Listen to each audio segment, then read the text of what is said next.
Okay, hey everyone, welcome to our first test run of our podcast. We don't know what it's called yet.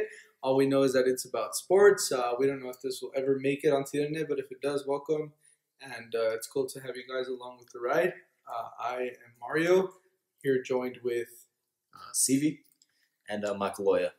So yeah, let's start this podcast off with talking about today's big stories. The first one is what, Chris? I have a question. Y'all fill out those brackets yet? I did, bro. I did. Who y'all have going all the way? Realistically, I like to see my alma mater, Texas Tech, but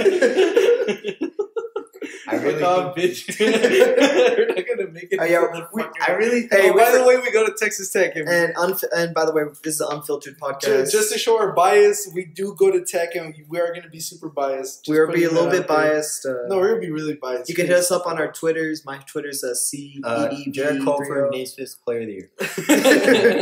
No biggie. Okay, yeah, so Mark Cuban, if you hear us, fund us. All right, there we go. All right.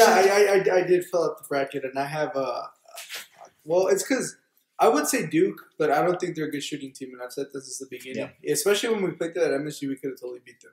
Sure. Bias coming up. I know they have one of the worst free throw percentages in the ACC. They're showing that the whole time. And 3-point percentage. Well, it's because Zion's a one-trick pony, dude. And Duke is a one-trick pony, really. I mean, they really can't space the floor like other teams can. They just rely on athleticism. That's what I'm saying, and tradition, because, I mean, obviously Krzyzewski's been there for so long. And, I mean, they know what the fuck they're doing. Unlike other teams who is their first trip to the dance, or they're not really accustomed to being there. Like, for example, NMSU is such a good team, but they haven't been there in so long. And 3-4. And even when they have been there, I think they're like 9-0. I know that first round. They've lost their last 11 NCAA tournament first games. And they're playing Auburn, who has never lost a first game in the tournament. And they got Chuck on their side. But they got Chuck. They might. Hey, NBC's got Siakam on their side. Hey, me and Mike tested a coin flip for the bracket, and Auburn lost 2 times. Well, who won that bracket? Syracuse, and then Michigan State. That's not that unrealistic. No, the Final Fours are pretty realistic. Yeah, but we had 2 15 seeds in the Final Four. It's not going to fucking happen. That happened. And Gonzaga lost. We have a lot of upsets in the first round. I feel like this would be I feel like this would be more upsets than usual in this tournament. That's what I was about to ask you.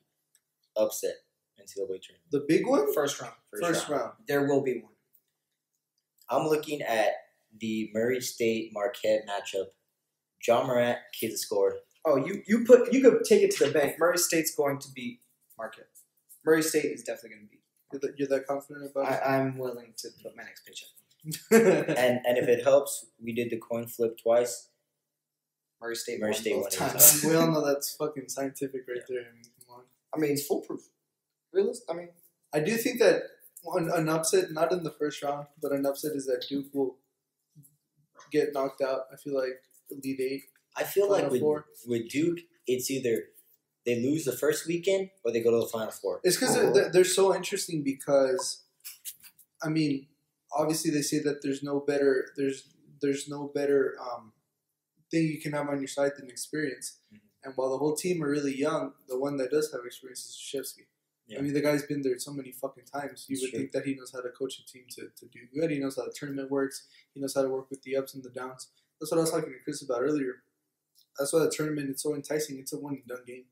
You know, it's not like the NBA Finals where you have 7-game series or or baseball where you have a certain game series. Mm-hmm. It's totally a one-off, and that's the big part about the big dance is that that's really interesting. So I do think there'll be some big upsets earlier on because this year it's not as clear-cut as it has been in prior years. Yeah. And I think with experience, we gotta look to Michigan, right? Because they went to the national championship last year, right? Okay. They did, right? So how many of those players did they keep though? Yeah, they kept that one kid, Poole. Oh, okay, yeah. And he's really good. Yeah.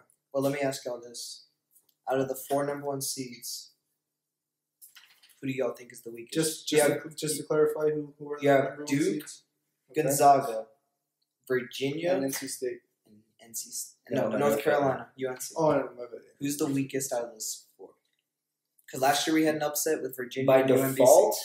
You just have to put Gonzaga as the weakest, just because of the conference they play in. And because even though they did, championship. And even though, yes, in their West Coast Conference Championship they lost, even though they did beat Duke in one of the preseason tournaments.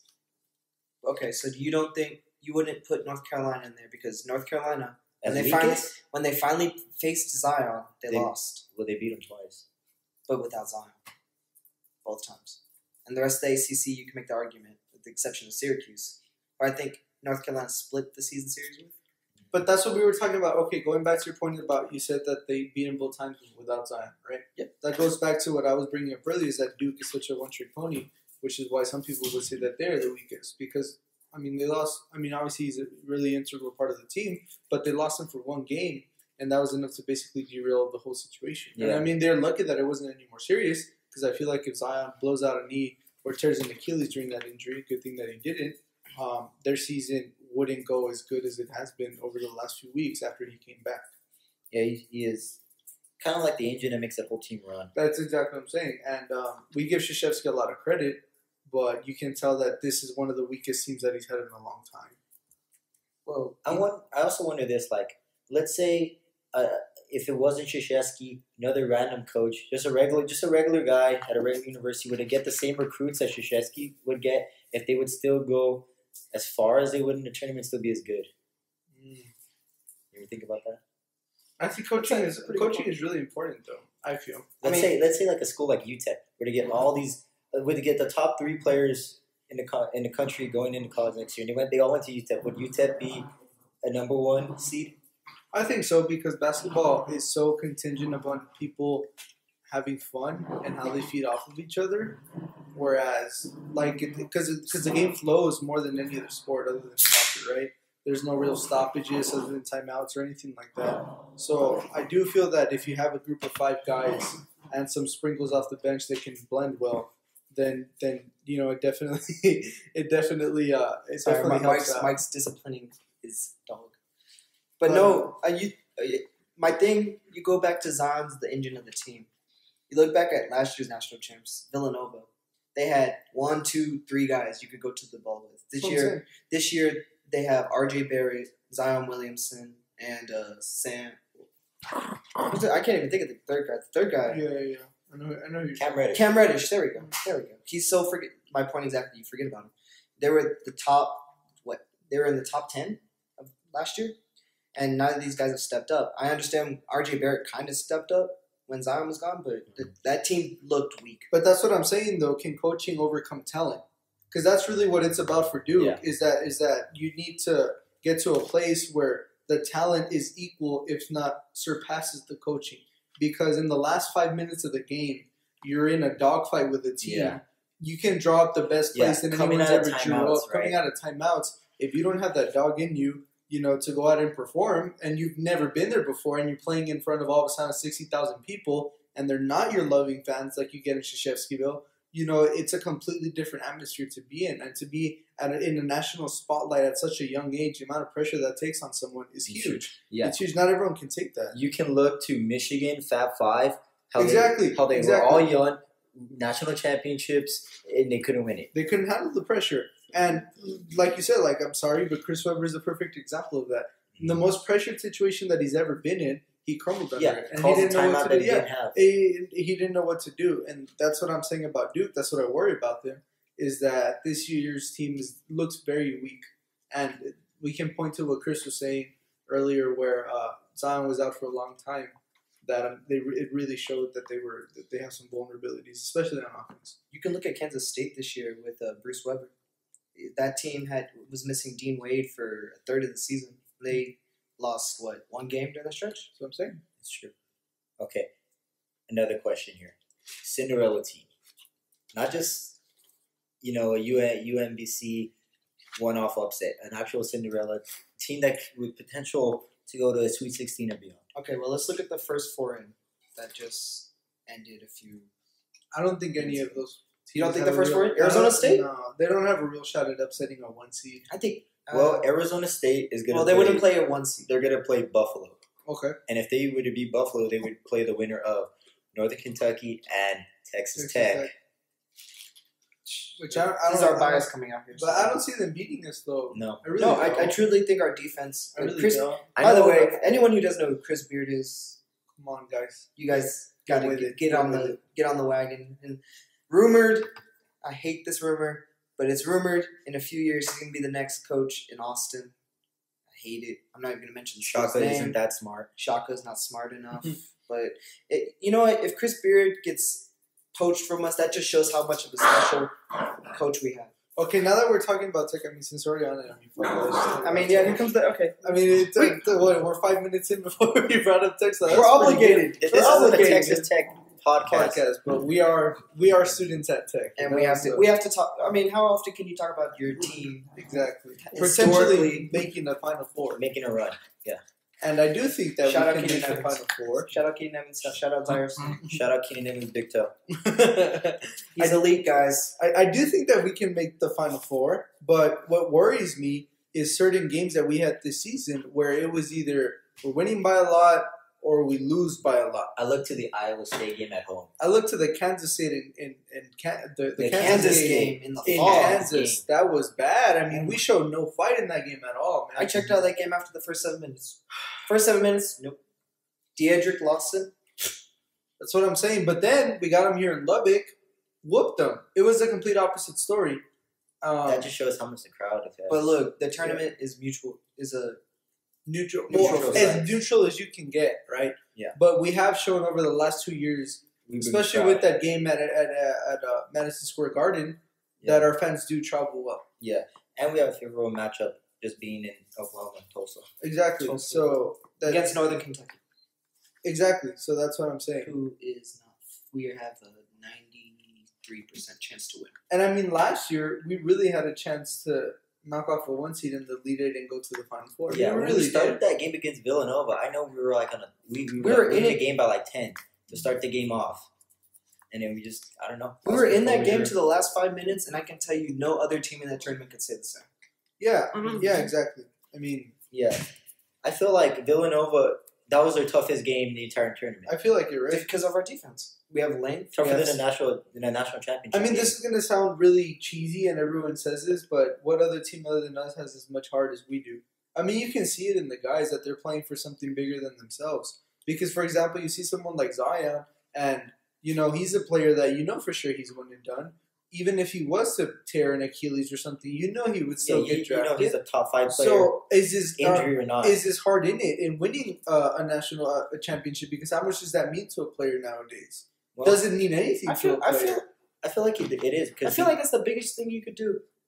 But how much does it matter to a player, though? You're saying that from the outside looking in. Now, imagine you are Zion Williamson and you have a chance to.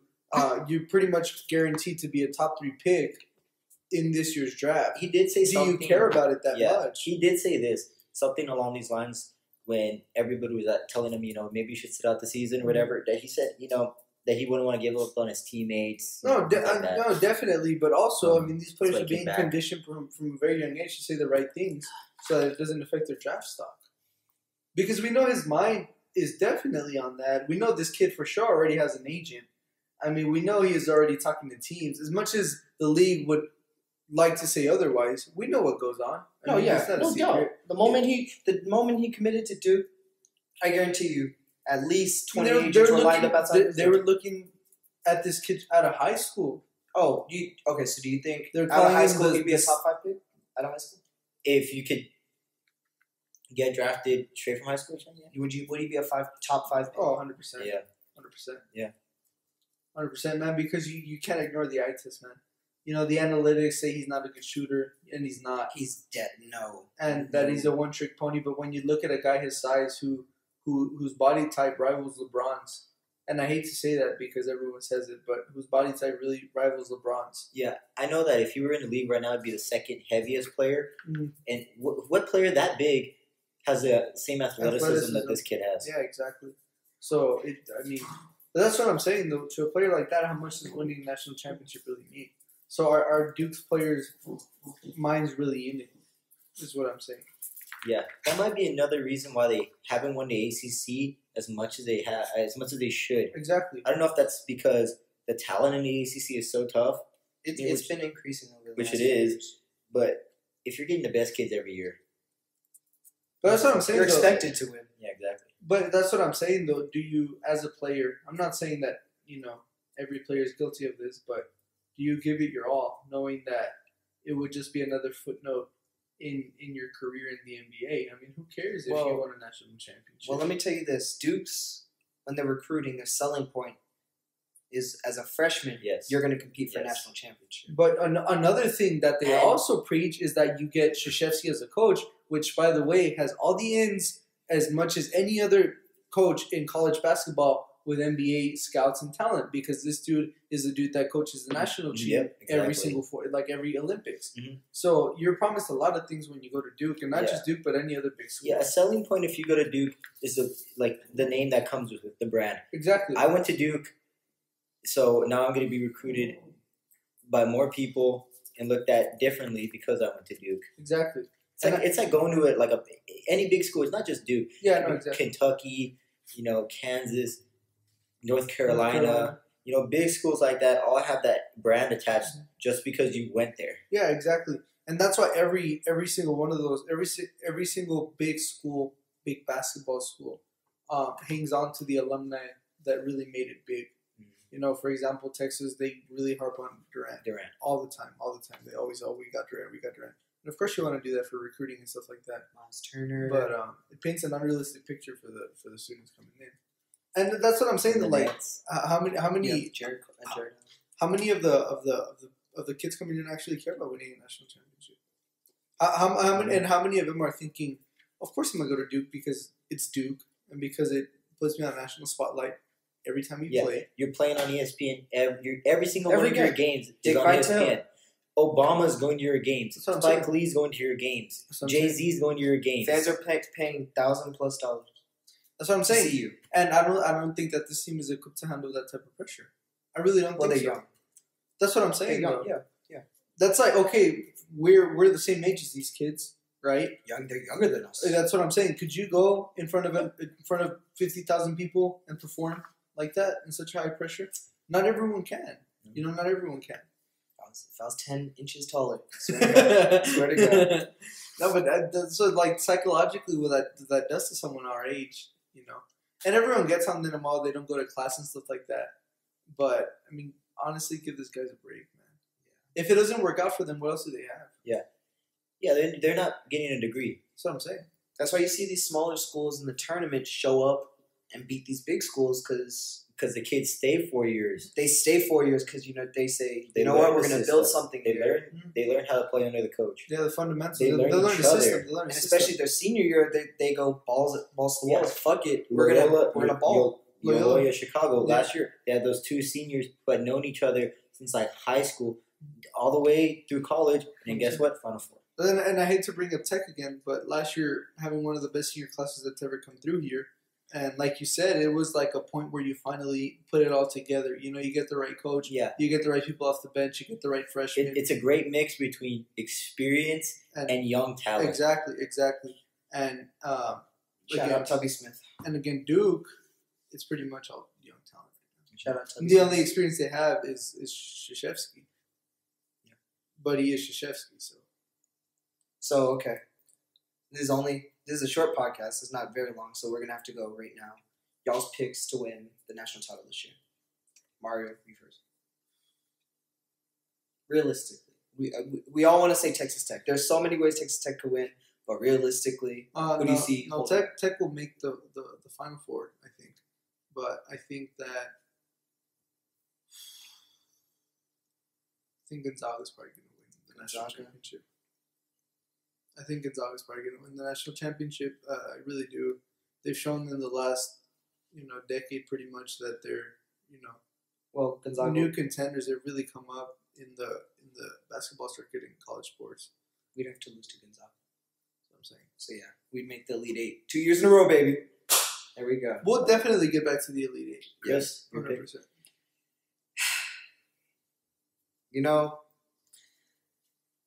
I watched them all year. I saw them in tough games. I don't know why this is telling me right now. I really do believe in my first coin flip one, Syracuse is going to take it. They always find a way. They always find a way. Every year. They showed up against Duke. They showed up against North Carolina. They've given me no reason not to believe in them. And they're an 8 seed, which I think for them is a little bit low. But I think Syracuse is finally going to take one back. Okay. For Carmelo. I think, realistically, it's going to be North Carolina. Just because they beat Duke twice. That would be my second pick. And then they compete in the ACC. They have to play teams like Virginia, Louisville, Syracuse. And they're North Carolina. And they're North Carolina. And they have a good mix of young talent and experience with Luke May, a senior, been there for a long time, could have gone to the NBA last year probably, and this new kid, White, Kobe White, that kid's a scorer, man. I think with all that being said, I think that we're in definitely for one of the most interesting tournaments that there has been in a very long time. It's going to be really good. My sleepers, really NMSU and Houston. Okay. Houston, you can't really consider them a sleeper because they're such a high seed. But I don't think that people are giving them the respect that they deserve, and I think that they will make a lot of noise in this tournament, as well as New Mexico State. Yeah. I think New Mexico State is. If they can get past that first hurdle. Yeah, exactly. If they can beat Iowa State. If they get past that first hurdle, and Kansas wins their game, that would be the second weekend matchup. It's tough. It's tough, but it's a big dance, man. You gotta. Kansas having a down year, so. Yeah, Kansas. Vulnerable. Not good. First time in 12 years they didn't win the Big 12. Very long time. Oh, they're weak. They're bleeding. They're wounded, man. Yeah, they miss out the Buki. Yeah, that's very different podcast. Oh, and they miss Vic. Oh yeah, he's out. Huh? Yeah. Okay. Well, so a fan in Milwaukee paid $7,000 courtside to see LeBron and Giannis, and neither of them played. Now this is $7,000. Okay, first of all, for courtside, that's a good price on tickets. That's very good. Well, I'm guessing that was in Milwaukee, right? But anyway. Yeah, because you know how much courtside ticket seats are at Staples. Center. You know they're dumb expensive. But okay, so adding on to that, LeBron resting at this point in the season when he really has nothing to play for. Yeah. Okay. Looking back from this point, or right before free agency started, when the rumors that LeBron was going to the Lakers, and had he gone to the Lakers, it would have been a huge success. Looking back from then to now, how do y'all feel about LeBron's move to the Lakers? I think that it was LeBron the mogul, and I hate saying this because Stephen A says this all the time, but I do agree with him.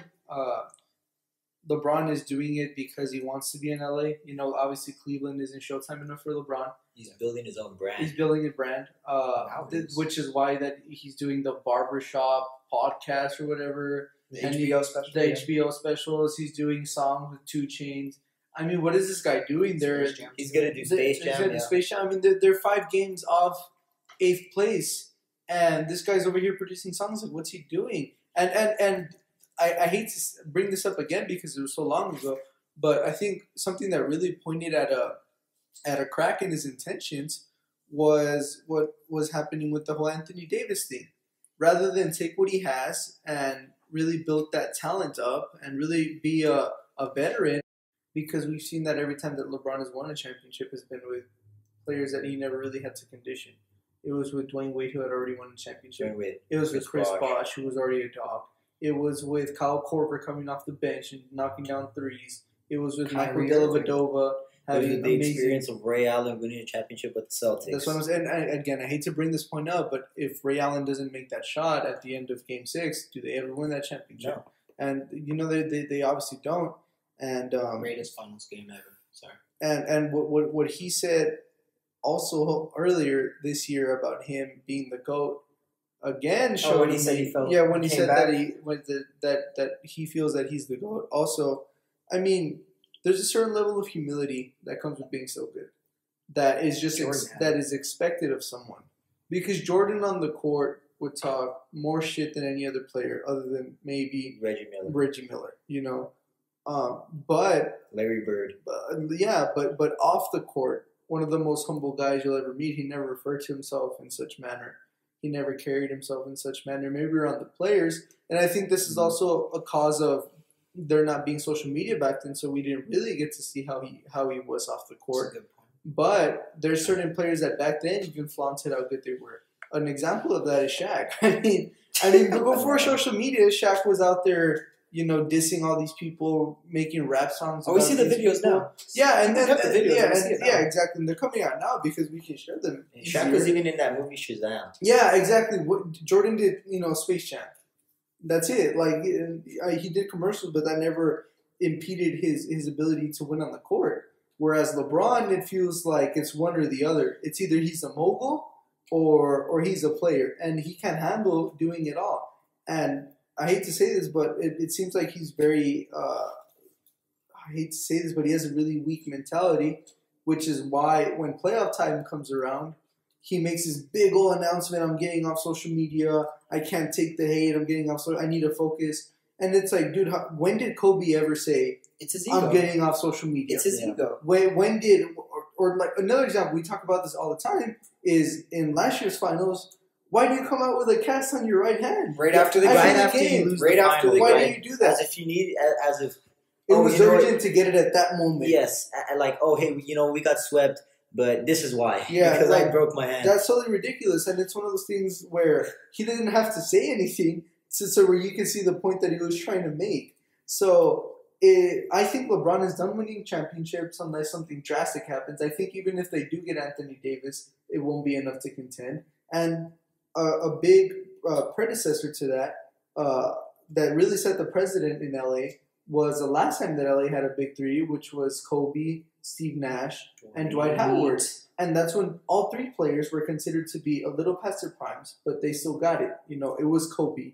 It was Dwight back when a true center still mattered. Yeah. And it was Steve Nash who could really handle the point and be an amazing distributor, but they just didn't mesh. And I feel like that's what's going on right now with LeBron and these young kids that he has around him, is that they just don't mesh.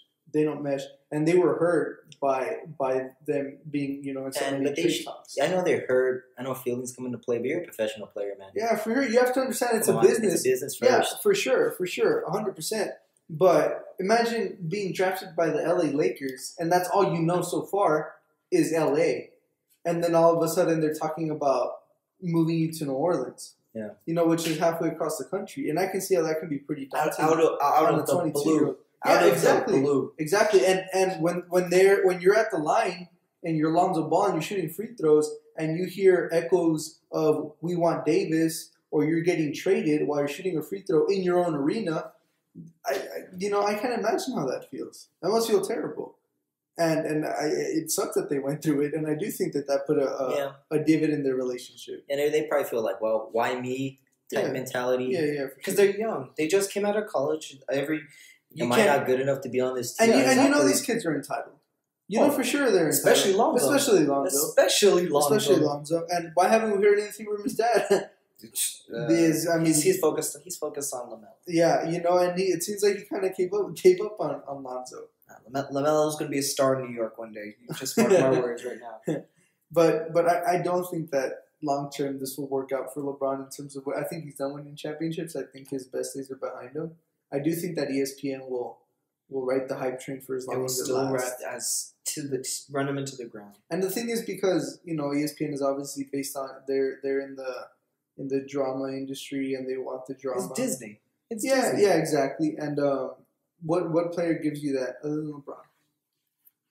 Let me ask you this. Steph is too small. He's not that big of a player. Let me ask you this. Will he make the playoffs again? LeBron, yeah. Yeah. 100%. They might make it next year, depending on who they get. I think they will for sure make it next year. You think if they go through with that trade again next year, they get Anthony Davis, maybe Klay Thompson, they get to the Western Conference Finals? I don't think Klay will leave. I think that trade talk has no real validity to it. I think that's one of the few ones that has no validity to it. I don't think Klay's going to leave Golden State. I really don't think so. Not this year, at least. If anyone's going to leave, it's Draymond. I think for sure Draymond. Because they don't really need Draymond. I mean, I don't know. I mean, when you take the heart and soul out of a team, that's Draymond's there. He's the hustle man. He makes the hustle plays. He's the guy who just, I don't know, maybe the spark plays sometimes. He's just the guy who just the get dirty type player. Yeah. I'll give you energy, man. The energy type player. Yeah. But as far as skill wise goes, no. He's not up to par. Would he be a starter on any other team? With a Draymond? Yeah, with a better four. He might be the top 2 player on another team. You think? I believe that strongly. Now? Right now. With his skill set? You put Draymond Green on, let's say, who's a decent Brooklyn Nets. You tell me he's not a top 2 player on the team? D'Angelo Russell, Draymond Green, everyone else after that. Okay, I'll give you that. But I do think that he's the first Warrior from this batch that has shown signs of decline. He's the core. He's the core. But he's shown signs of decline, though. I think that if Draymond was used more like Iggy was used in 2015, coming off the bench, then he's a much better player than he is now. And guess what Iggy was?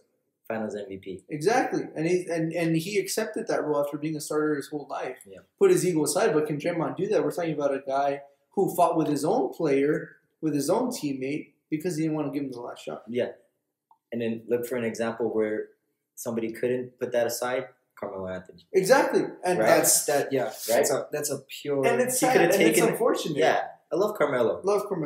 Could have taken a smaller role. Could have taken a small role. Come off the bench. Smaller paycheck. He just smaller paycheck. He couldn't. Yeah. When he went to OKC in his first interview, he laughed at the thought of coming off the bench. No, but you know what this dude's pride laid? When he was in free agency, what was it, 2012? When he was going to go to the Bulls? When he was rumored to go to Chicago? Him and Derrick Rose, Derrick Rose coming off of an MVP year, granted. Okay, I'll give him that. Carmelo was upset Derrick Rose didn't approach him, and Derrick Rose was upset that Carmelo didn't approach him. Mm-hmm. But also you have to realize that Derrick Rose is different than every other NBA star. He really keeps himself a lot. And being a Bulls fan, I know that. Stuff like that. It's true. Yeah, Derrick, you never hear Derrick Rose going out of his way. He's not a talker. Yeah, he's not a talker. talker. He just hoops. And I respect him. The only reason you ever hear about Derrick Rose is during the season, or he's getting traded. Yeah. But he never makes any noise other than a shoe deal every once in a while. And that fucking terrible trial that he had a couple years ago. But other than that, really makes no noise off the court like other players do. And also because, of all the injuries and stuff like that. But going back to LeBron, I think that his championship winning days are over. 100%. Yeah. I think the last time we saw, I know he won the finals in 2016, but I think the last time we saw prime LeBron was whatever game was right before the San Antonio Game 1 incident where the AC wasn't working. I think that's the last time we saw LeBron James, King James, the chosen one. Ever since then, it's been all drama. It's been nothing but drama. He left Miami because he couldn't wiggle his finger into the front office. He couldn't get Eric Spoelstra kicked out. He couldn't make personnel decisions, and that's why he went back to Cleveland. He says he wanted to go back and win a title for his city, but yeah, a lot of that was Pat Riley too. Well, Pat Riley, that's another conversation. Well, it's because, but let's say you're Pat Riley. Why would you want to give the reins to LeBron in the first place? Yeah, exactly. I mean, you're fucking Pat Riley. You don't answer to anyone. You're probably one of the greatest coaches in NBA history. There's really no reason to, and that's why. I just want to say one thing. Shout out Utah Miners 1966 when they beat Pat Riley. There you go. There you go, bro. Only national championship in Texas. Yeah, that's true. Shout out the city of El Paso. There you go. The 915. But no, LeBron's done winning championship. LeBron's done. He'll never. I agree. He'll never reach that ghost in Chicago. As much as people say, 6-0 in the finals, 6 finals MVPs. Sorry everyone that thinks that LeBron is the GOAT. But yeah, sorry ESPN. Sorry Bleacher Report. Can't do it, man. He just can't do it. I don't think that he's only subpar to Jordan. I think he's subpar to Magic, to Larry, and I think that he was to Kareem. And I think that when he said those things about him being the GOAT, it showed his true character. And where's mine really at? Because why do you care? So where do you? You're still a player. Why do you care? Why he's not done yet. He still has stuff to prove. But that's my point. Why do you care? Who cares? So then where do you put LeBron on your all-time list? He's top 5. I'm not going to do some blasphemous thing where he's not in my top 5. He's not 1 through 4. He's not 1 through 3. He's my 4th. He's your 4th. And who's your top 3? Okay, so it's LeBron. No, it's Jordan. it's Jordan, Magic, and Kareem. Yeah, you're not putting Kobe up there, dude. Kobe's not in my. Kobe's like 8, bro. Yeah, Kobe's come on. Not top 5. Kobe was blessed. I put Shaq above Kobe. Yeah, 100%. 100%. Okay. Well, this isn't the topic that we're discussing. We're not going to talk about our top. That's for the next one. We can do that next one. Okay, sounds good. All right, switching gears completely. there was a huge trade. No, don't know if you heard about it in the NFL last week. With a guy named Odell Beckham Jr. Going to reunite with his friend Jarvis Landry in Cleveland, where LeBron just left. No Showtime Cleveland, but do we think that Cleveland, after all these years of torment for these poor fans, after they begged for a team back, is it time to finally celebrate being a Browns fan again? If anyone deserves it, it's them. We're talking about a city that threw a parade. I didn't say if they deserved it. 16. I didn't say. I said, is it time to finally be proud?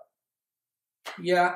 Feelings are on the up and up for them. I mean, they didn't have a losing season. Yeah, and the reason why I think so is not so much because of the talent, but it has to do with it looks like they finally have a coach and the culture in place where they can win. And in a city that hasn't won for a very long time, especially in that sport, it's tough, man. The NFL's tough. You get 16 seasons. I mean, you get 16 weeks. That's all you get, man. And that's it. And I mean, that's it. And shit happens. You get hurt. If you have a losing streak, it's got to be corrected. Yeah, immediately. There's no time for losing streaks. Like the Texans. The Texans, for example. I remember because he's digging into mine. No, because Chris is a Texans fan. He's from Houston. D4 all the way, baby. Last year when the season started, it started 0-3, and me and Chris were sitting here on the couch and we were watching ESPN, and they said that the chances of an NFL team who started the season 0-3 making the playoffs was like 1%, and it was it was like insane, and then they just completely turned it around. And that's like what you said, so very few teams can actually do that. And we were talking, earlier about the Bengals, who start every season virtually undefeated, and it just falls apart. But I do think that Cleveland is finally going to get back up there, and that was my hot take of last year, is that this year they would make the playoffs. Yeah, because. Well, they might have. It's close. They could have. I think if they get rid of Hugh Jackson earlier, I think if he doesn't start the season with the Browns, then they do have a chance. God, Baker and Hugh beef is something I look for. That's amazing. Baker's good, man. Baker's good. He's legit. He's the next Aaron Rodgers. He's a gamer. Next Aaron Rodgers. He's for real, man. He is. Just for the people who don't know, he started his career at Texas Tech. Just throwing that out there. Yes, throwing that out there. Texas Tech is in the midst of what y'all love so much. Thanks, Cliff, for totally fucking that situation up. Yeah. By the way, the Cardinals. Don't worry, Cardinals fans. You'll be here next year, first pick overall. Yeah. Have fun dinking and dunking all year. Yep. Yeah. Exactly. Pathetic ass defense. But Joseph at the helm. Yeah. That's a good point, Chris. I think Arizona's the new. The new Browns. And it sucks because ever since they made the Super Bowl with Kurt Warner against the Steelers, where I don't know if it was Antonio Holmes or Heinz Ward that made that. Antonio Holmes made that catch in the corner. Tiptoe. Ever since then, it's been downhill, Touchdown. And it sucks because to throw a player's career away, like Larry Fitzgerald. Larry Fitz. Oh, man, what a gamer Larry Fitzgerald was that playoff. And he's staying this year for Kyler Murray. He's crazy. Kyler Murray's a dog though. But I don't think he'll succeed. In the NFC West? I don't think he'll succeed in the NFL. Oh. I don't think so. Whoa. Why? We're starting the hot takes thing early. He's too small. He should have played baseball? Well, no. Or should he stayed in Oklahoma? No. He made the right choice. He's going to play football. He's going to start for a very long time. But I don't think that he'll ever be as good as Russell Wilson, which is what everyone loves to compare him to, or Drew Brees. I don't think so. Okay, I have a question then. Does Kyler Murray have a better chance of being the next Russell Wilson or the next Manziel? Next Russell Wilson. I think it's in the middle. I think it's not so black and white. I think that he'll be a pretty mediocre quarterback. And it sucks to say that, but that's what I think. Because we saw the kid live. We saw him in person. He's fast. He's shifty. Makes a couple of stupid mistakes at the beginning of the game. But man, is he small. And you see him on TV, and it doesn't really shine through. It doesn't shine through. It's the pads. And not only is he small stature-wise, but his body build is really small. And one thing that they were saying that I was watching ESPN last week is that he didn't do the runs. He didn't do the 40-meter dash. At the combine, he didn't do anything. The reason for that, they're saying, is because he bulked up. When he did his weight, he was over 200 pounds. And they showed him shirtless, and I mean, the guy looks fat. And I think for sure he put on as much weight as he could have, just barely enough to where it didn't impede his performance. It says he weighed in at 205, but at the beginning of the season, he weighed 194. That's what I'm talking about. And naturally, he's more of a 190 guy.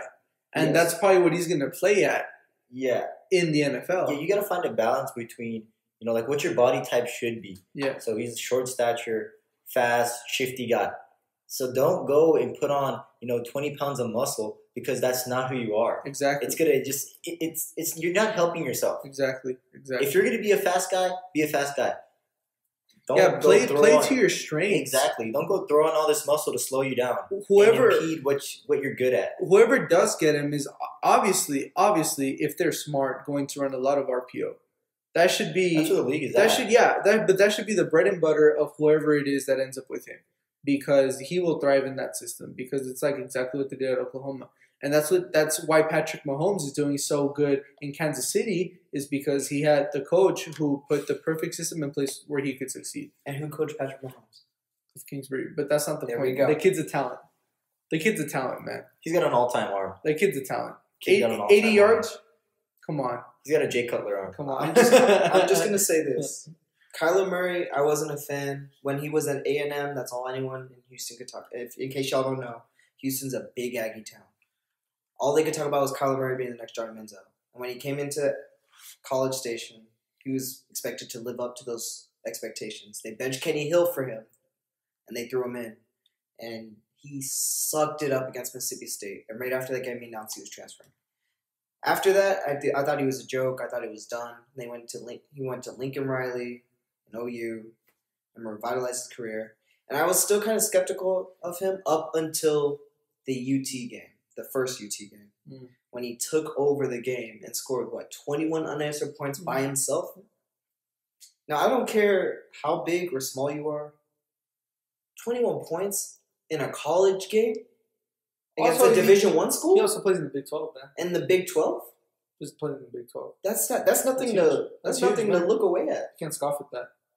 You can't scoff at that. I mean, you look at the two biggest talents that come out recently, arguably, are Patrick Mahomes and Baker Mayfield, both who played in the Big 12. Yeah. And I feel like that's, they wear that with a it's like a badge of honor. Chip on your shoulder. Yeah, it's like disrespected. It's like I've been battle tested though, and you know how to win. And in the Big 12, if you're an offensive, you're a quarterback, you're expected to be good because if you don't have a good offense in the Big 12, you're done. You're gonna get blown out because every offense in the Big 12 can score. It's an offensive. Every single offense. Yeah, it's an offensive league for sure because it's more about outscoring teams than stopping teams. Yeah, they would much rather outscore you than try to stop you. Mm-hmm. That's why Jalen Hurts is gonna suffer this year. He's not used to that. He was never used to that at Alabama. At Alabama, he plays pathetic teams. Yeah, at Alabama, he has the luxury of having that defense that they have. The top 5, number 1 defenses every single year. Consistently, first round picks on the defense side of the ball every single year. That's a luxury that if you go to Alabama and you're a quarterback or you play on the offensive side of the ball and you guys mess up, you just know your defense is that damn good. You could be able to recover. But that's what I'm saying though. Going back to Kyler Murray, he played in Oklahoma, which is arguably right now the biggest team in the Big 12. It's the Bama of the Big 12. Yeah, exactly. And they get the 5-star recruits, right? Especially when they played us, we saw the difference between. I personally saw the difference between their offensive lineman and our offensive lineman. I mean, this guy was running around a lot, even with that protection. Yeah, he has an NFL offensive line. That's what I'm saying, though. Size-wise. And if he goes to a team that doesn't have that, how is he going to fare? Arizona's offensive line is decent, but only because they have David Johnson. That's a running offensive line. So if you want to run an RPO with any offensive line, that's the one you want to run it with. I don't think he'll do well in Arizona. I really don't think so. Okay. I think they're better off keeping Josh Rosen. That's what I was about to say. Josh Rosen. Let's say they Completely draft. forgot he was on the team. Let's say they get Murray.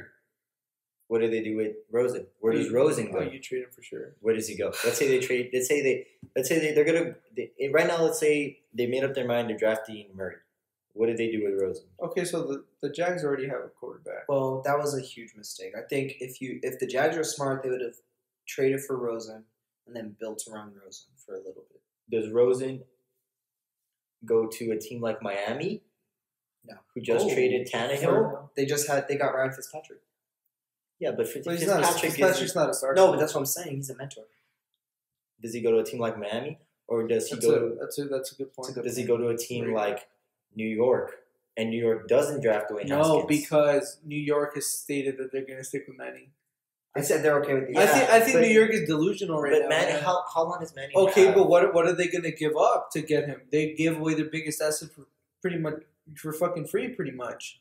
What are they going to give up for Josh Rosen? First round picks. I know the asking price for Rosen would have to be a first round pick. You would think so, right? Right, just to recover with break even and not lose any ground, But would New York be inclined to give up a first round pick that they just got after they just?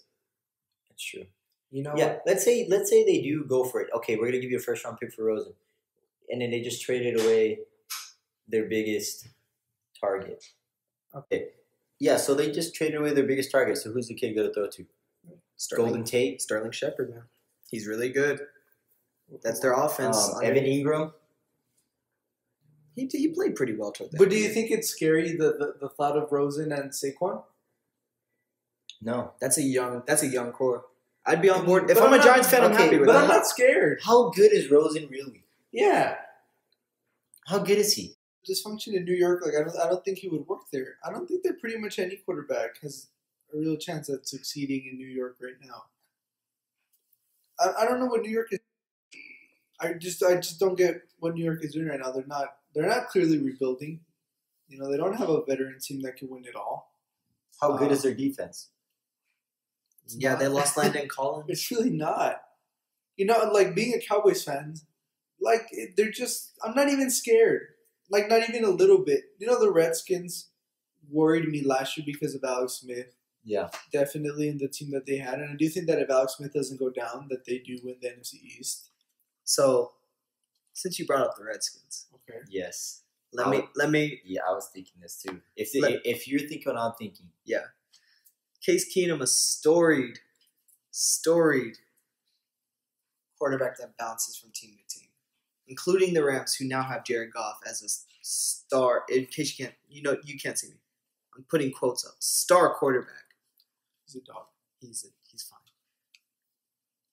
Do you take a chance, throw in a second and third, get Rosen, because you're not going to get a first right now. You get Rosen to back up Case Keenum. You know why Arizona's going to get a first for him is because let's say you're right. Let's say that Washington goes in there with a second and third. There is going to be a team like New York that does throw a first round at them, that are desperate for any type of talent, and that they bite on it and that they do it. But they won't do that because they're sticking with Eli, like they said. And right now, you just said, they don't have any talent on their team. Okay, but if New York is, I like to think that these GMs are smarter than us. I really do. Even though not David Jones. Okay, right. No. But if you're smart, you would keep Rosen off the bench for one more year, make this Eli's farewell tour, whatever you want to make it a big storyline of the year.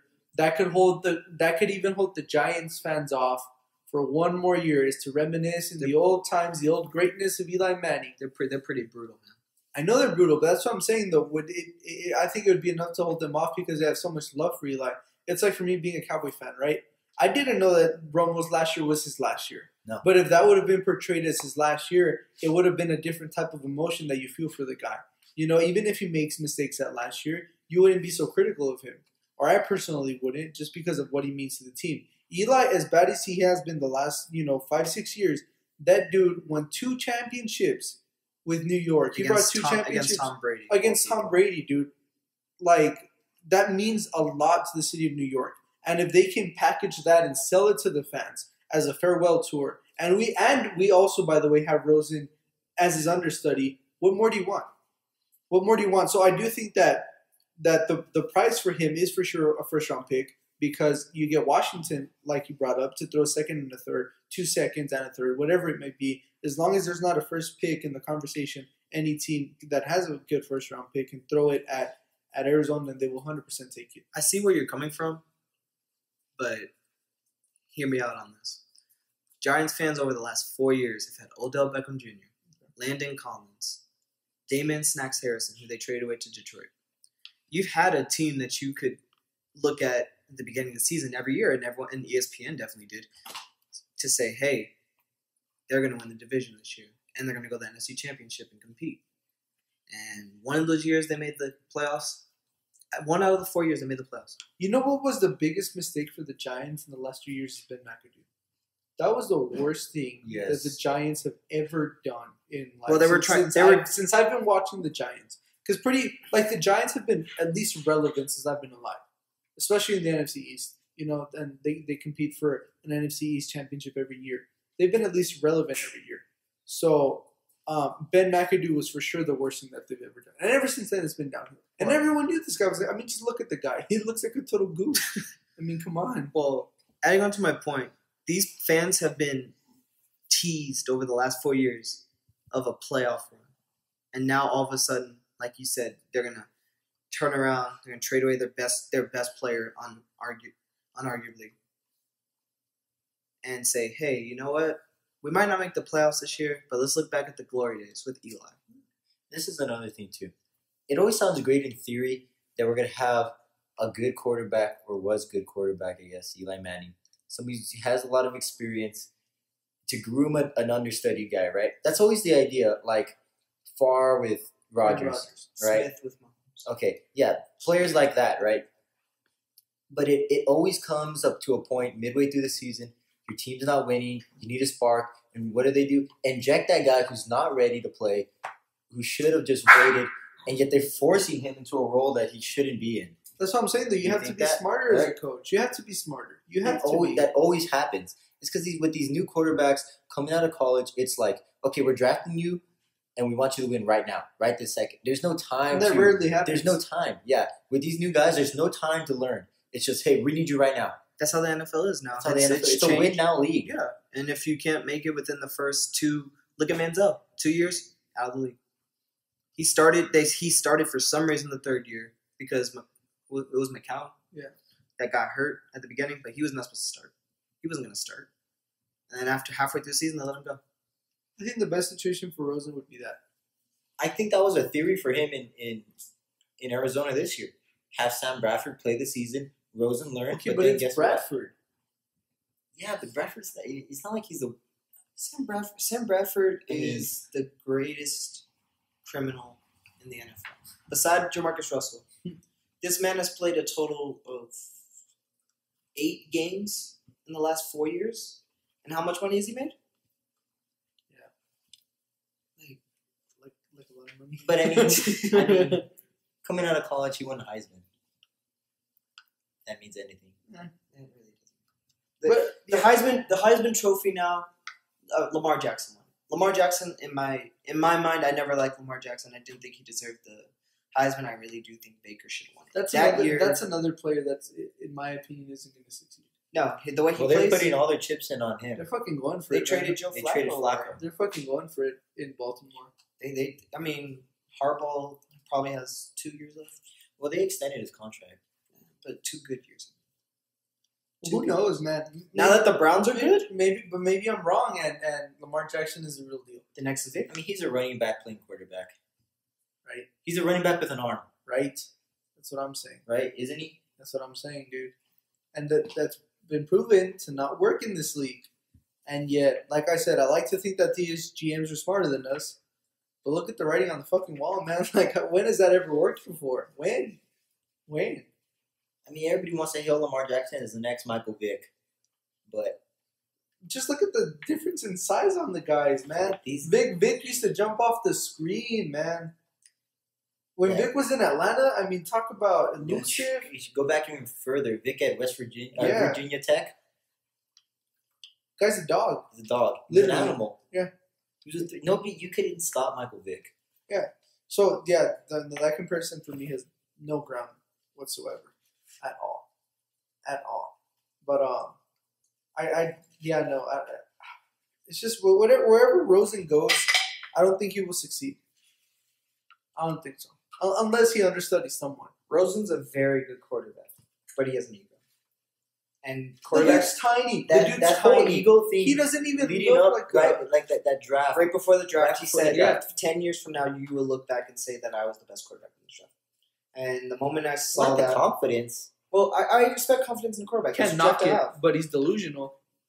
But if you say, you know what, now think about it, perfect situation for him is to go to New England, understudy Tom Brady, because they don't have... That's interesting. That's interesting because we know that Belichick was upset about getting rid of Garoppolo, right? But I've also heard this, that New England wants to take the kid Locke in this year. Drew Lock out of Duke. Oh, yeah, from Duke. In this year's No, White kid, right? no, Drew Lock's from Mizzou. I'm talking about the kid from Duke. That's who they want. The kid from Duke. I'll look up his name right now. But he plays just like him.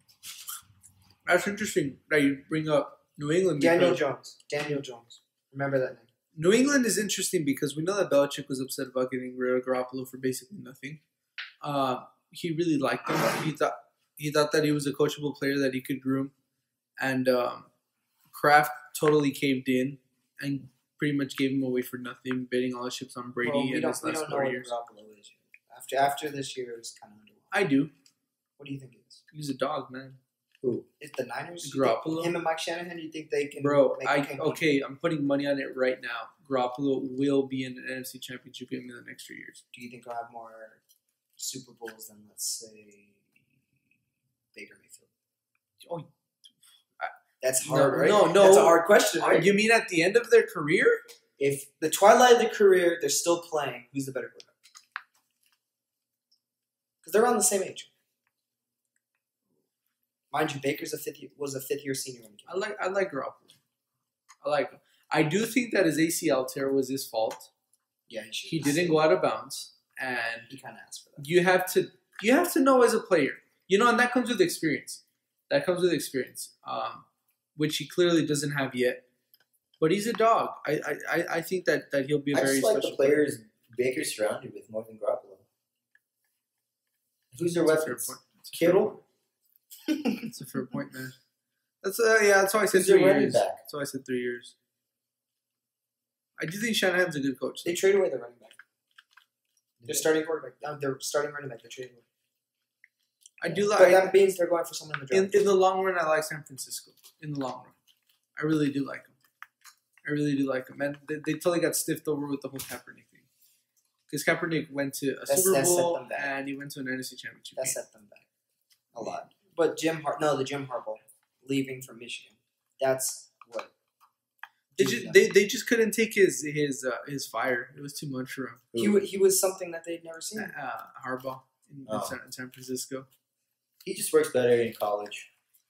Yeah, he's better with younger guys. And that's why you saw a bunch of the guys. Their team was really young for the most part. But anyway, last week, Bryce Harper got a deal. $330 million with the Phillies. Boom. And shortly after, he made a comment. And next year, when Mike Trout would be...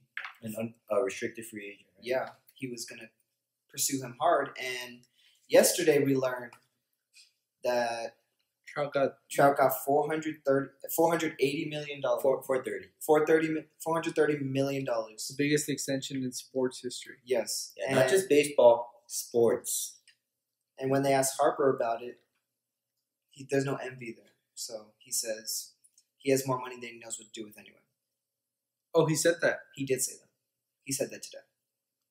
Wow. Yahoo Sports. I would have to see how he said it. Because it's all about context, man. Because on one hand, is he being a dick? And on the other, is he showing... being genuine? Is he being genuine? Is he being a dick? Like, did he say playfully? He said, okay, so here's the quote. I got more money than I'll know what to do with. I got the length I wanted, I got the contract I wanted, I got the team that I wanted, and the ownership that trusted me. Once I knew Trout was going to sign, it's inevitable that he was going to be the highest paid player ever in all sports. I'm very happy for him.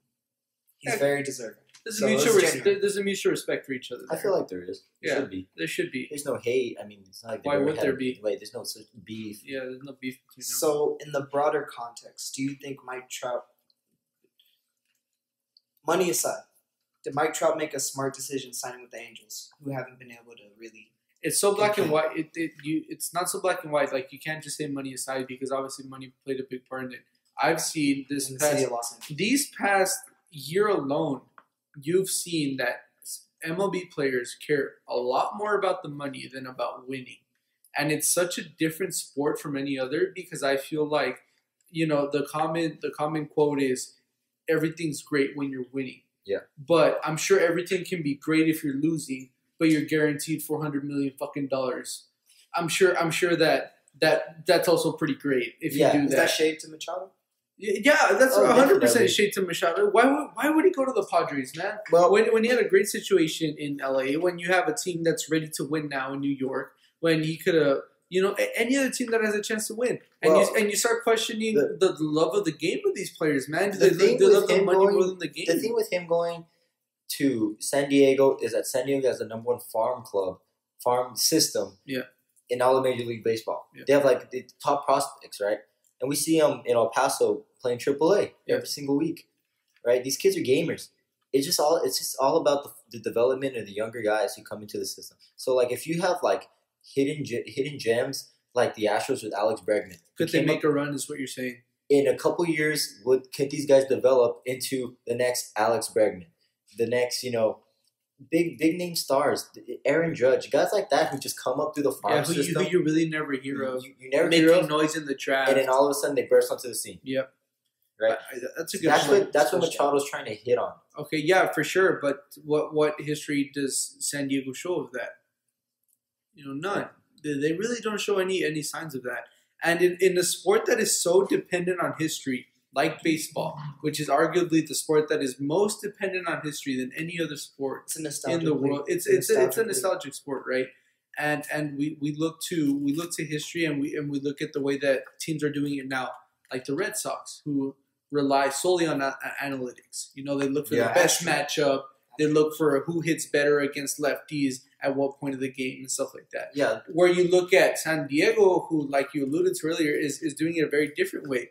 Which is to develop players and to look at it in the long term, and maybe that will happen eventually, but in the right now they're not ready to win. No. And the addition of Machado does nothing to it, and they won't make the playoffs. Yeah, 100%. But like I said earlier, who gives a shit when you're making that much money? Who cares? Who cares if you make the playoffs? You play 162 games anyway. Yeah, give me more vacation days to spend my crazy money on. Yeah, 100%. There's always when you finish the last game of the season in your crappy team, and in the locker room, it's always like, okay, Cancun on 3, 1, 2, 3, Cancun. I mean, come on, man. Like that should just show you that these guys' hearts aren't really in winning, man. It's in the money. It's in the money. Like Bryce Harper, why would he go to Philly, other than the money? Yeah. Is Philly a really attractive spot? No, I don't think so. It's really not. Could they possibly make a playoff run? For sure. Yes. Yeah. But could they win the World Series? No. And with such a high penny of $300 million, I mean, come on. Who else are you gonna get for $300 million? No, like who else can you get to build around the guy when you've thrown $300 million at someone? Yeah. I know there's no cap or anything like that. But how much are you willing to spend? What's your deadline? Yeah. What is it when you're spending that much money on one player? What can you build around him? Yeah, it's just you invest in big players like that, so when the next round of free agency comes around, they're attracted to go attractive. There. Exactly. But how much are they willing to throw at free agents? What is this? They have the other offers that Bryce Harper received from your Dodgers and San Francisco Giants. Yeah, that's been public for a while. Yeah, that's really why the Giants. Go ahead and read the numbers. Okay, so the Phillies obviously offered him $330 million. Okay, God, that's a sick amount of money. The Dodgers kind of undersold him, but they promised him a championship. $168 million. Yeah, but it was a shorter term deal, right? Sure, it's a lot shorter. And what you said also makes a huge point. If he goes to LA, they're winning. They win the World Series, in my opinion, easily. I think that they do because and they cleared the outfield. It seemed for somebody like him. that. Why would you trade Puig? Why would you trade Matt Kemp? Puig's a dog. Why? Like Puig was the energy. I love Puig so much. Yeah, looking back at the last two World Series, especially the one against Houston, I mean, this guy held you in games because he just was so clutch. I mean, Puig is The so clutch hitting of good. Puig in the postseason is crazy. Is insane. Puig's a gamer. And like you said, Puig. why else would you get rid of him other than to open up space for a guy like Machado Harper to play in the outfield, right? And this is the last offer: San Francisco Giants, who you can make an argument could contend. They could contend with maybe two big hitters, and they offered him $310 million, which is only 20 less than the Phillies. For the same amount of time, 10 years? Same amount of time. And how long was the Dodgers? 8 years? Yeah. You guys really undersold him. I feel like he was disrespected. But It's 13 years now. But you promise him the not one championship, multiple and championships. of winning now. Yeah. Right now. 2 World Series appearances in a row. You could win right now if you go to LA. And that's any player. Yeah. If Machado stays in LA, I mean, if he goes to LA, this last year was the closest he's ever going to get to winning a World Series. Well, we knew from the beginning Machado was about the money. That's why he left the Orioles. Okay, that's a good point. But also with the Dodgers, there was no room for him. Yeah, to play in the Dodgers. He wouldn't have fit. No, he would not have fit. No, because you were saying that he likes to play. He likes to play. He prefers to play short, right? And he really doesn't like playing third, even though he's a dog. No, yeah, and then you have JT at third. Yeah, exactly. And you're not. JT's an animal. Yeah. I mean, and he's proven himself in LA. And then you have that's another thing. Then, well, the thing with Machado is you have Corey Seager coming back. Yeah, MVP candidate, exactly, right? Who just got injured. Yeah. So all they did was they were just filling in so that he wasn't going to play second base. Yeah. And last year's numbers, Machado's numbers, especially batting average in the postseason wasn't very good. Was terrible. And, I mean, for the price you pay for that type of guy, you would expect him to do a lot better. Yeah. The thing you hit on with Manny is like you expect him to give you minimum 30 home runs a year. Mm-hmm. His slugging. Be that type of guy. The slugging power. Mm-hmm. His arm. The slugging, the arm. The arm gun anyone. The talent on Machado is unworldly. This guy has heaves of talent. Like, his talent is insane. It's insane. It's the attitude for some. Yeah. Sometimes it's his attitude. Yeah. And he has shown that multiple times with the Orioles, with the Dodgers, where he stuck his foot out at first base. Tripped it, yeah. Where he trips people, where he tries to step on people, where he picks fights. Yeah, the mount charging he had with the Orioles. Exactly, and stuff like that doesn't really fit in today's game anymore. You know, when they're trying to protect the players as much as possible. So it really stands out, and it really makes you seem like a diva because it's like, if everyone else can adapt, why can't you? Yeah. Why can't you? Do you have that much, are you that much about yourself rather than the team? Mm-hmm. Like, that doesn't make sense to me. That doesn't make sense to me. All right, I got a question here. So, let's say Mike Trout declines an extension with the Angels. Okay, so this... Right? Goes to hit the free agent market. Yeah. How much is he worth? Is he a $500 million player? You think he missed out on money? Yeah. I think he missed out on money. Is he a $500 million player? I think he missed out on money for sure. Right? It's going to sound crazy, but the Angels got him for a bargain. Right? Isn't that crazy for to a say? bargain But price it's true. of $430 million. But it's true. It's true. And you got your future locked up. You got him locked 10 up. years. Is it worth the investment? I think so. Yeah. I definitely think so. This guy's you talk about talent in Machado, when you look at Trout's like unrivaled, man. Trout's a type of player that comes around once every 50, 100-year type player. Mm-hmm. It's insane. Yeah. It's like when you watch Mike Trout, you're looking at a guy who's going to be in the top 5 baseball players of all time. And it's sad. All time. Yeah. Not just of this era, of all time. And it's sad because I don't think he'll ever win anything. I don't know. It just depends on the moves the Angels make. Well, what I mean, and if he does it, if the status quo is the long term for him, how sad. You know, honestly, what a shame that one of the greatest players that we're ever going to watch. We're probably watching the greatest player of our generation, easily. Mm-hmm. One of the greatest players of all time, and he potentially cannot win anything. That's insane. Okay, so he hits the free agent market. Who's in a bidding war for Trout? Yankees for sure. Dodgers. Same big teams that are willing to throw big money. I think even Boston. Yeah, you could throw Boston in there. And then you always have the case of like the little guy, the White Sox who failed to get a free agent this season. Miami who traded all their superstars. Christian Yelich, who they traded to the Brewers, who was the MVP of the NL. Massive type.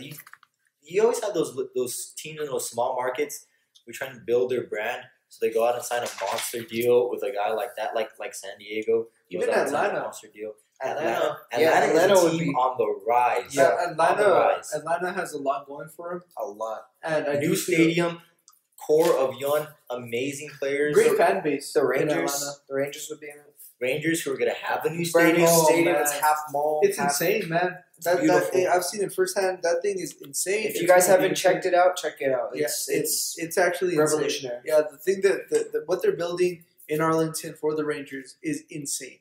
And I mean, how can Texas, Dallas, next door to the Cowboys, not be attractive to any player in the MLB? How can that not be? But did the Rangers need a new stadium? No, no, exactly. They did not. But there's so much oil money in Texas. Might as well. The money at the wall, man. The similarities of that stadium and Minute Maid Park though are pretty. Yeah, it's pretty like indoors, retract and stuff like that. Okay. Speaking of Minute Maid, are the Astros done?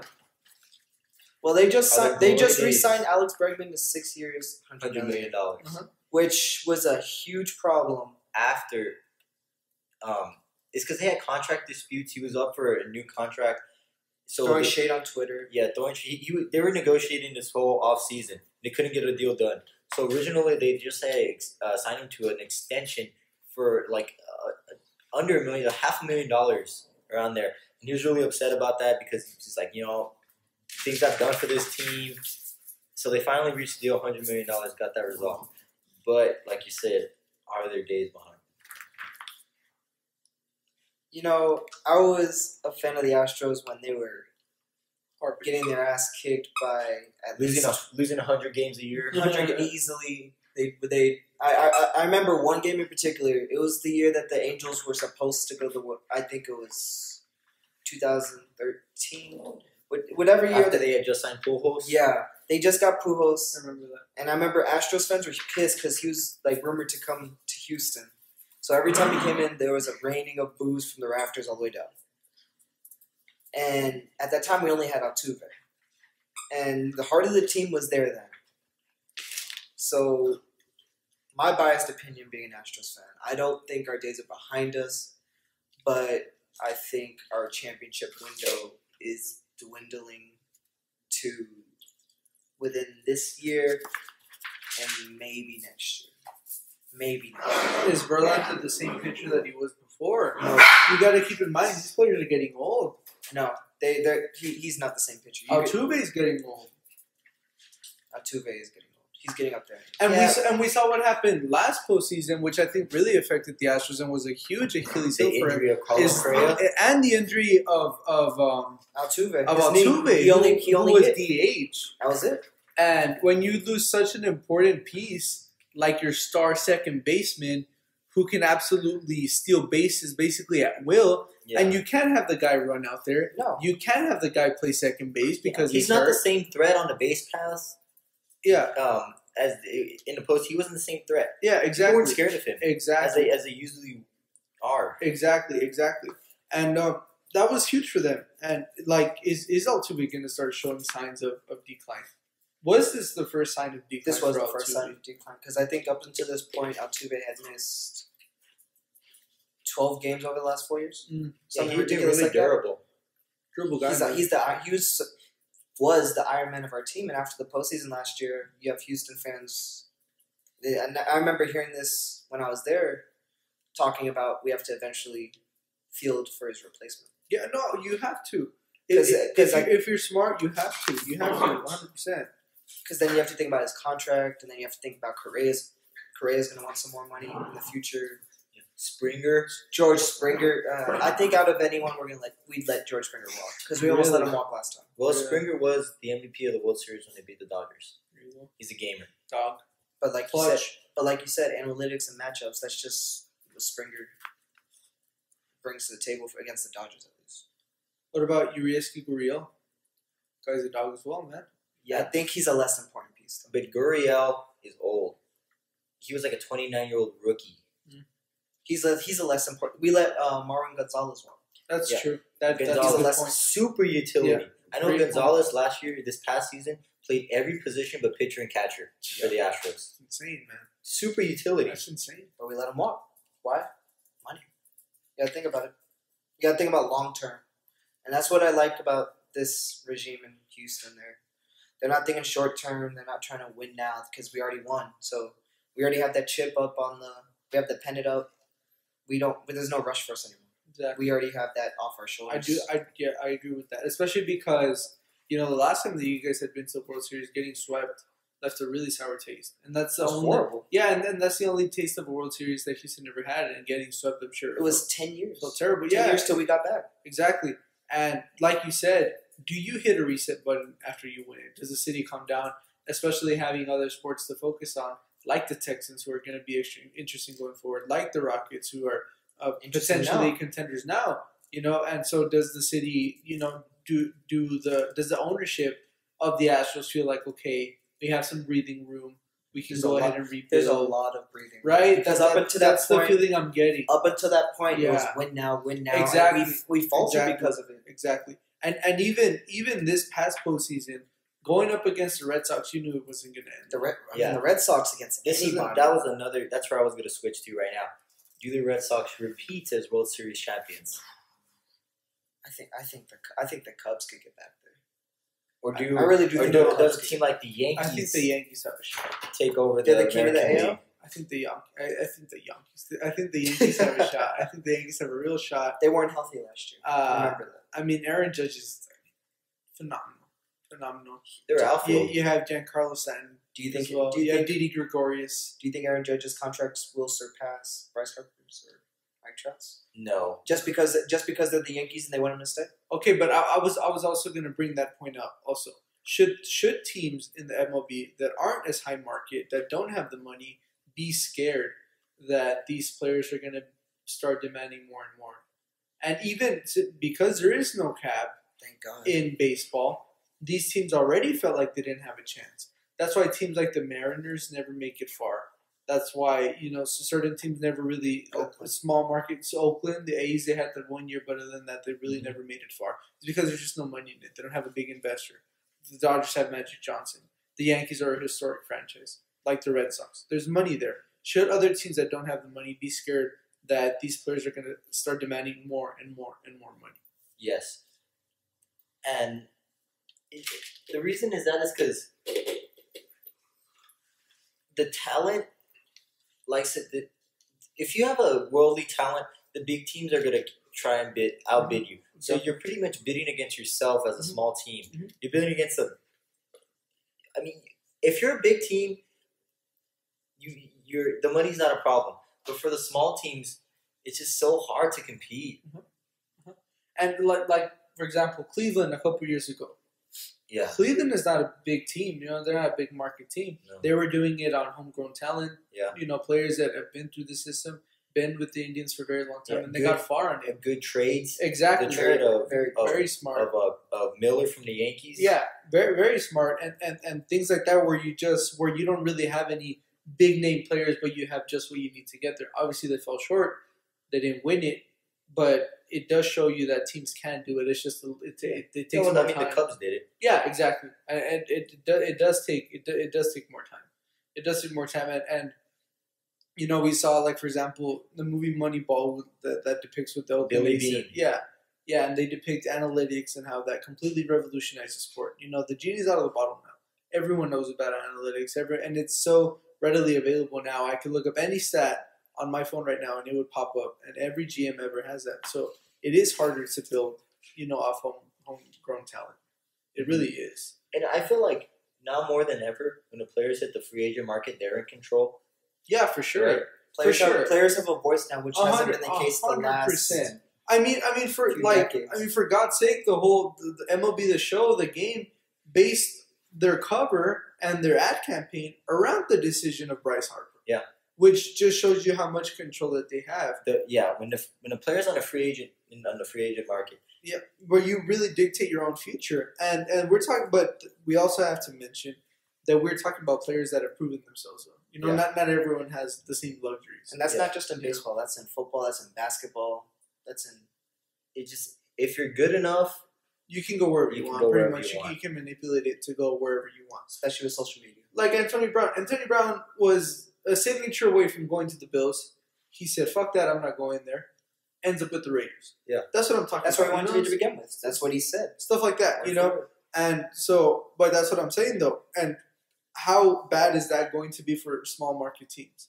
Do you even show up to A's games, you know, where attendance is already bad? Yeah. Why do you go? Why go?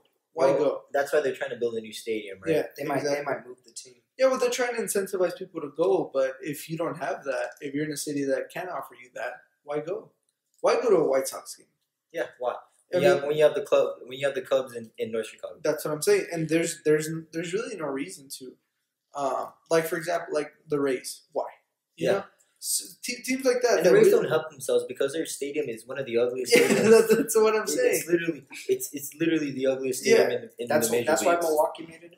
But that's what I'm saying is when you don't have the money. I mean, it's really hard out there. I'm sure it's really hard, and that's why I'm saying that teams that have the story, teams that have been around for a long time, they are going to be the ones that continue to be around, unless there is a huge change implemented, and there's all of a sudden a cap.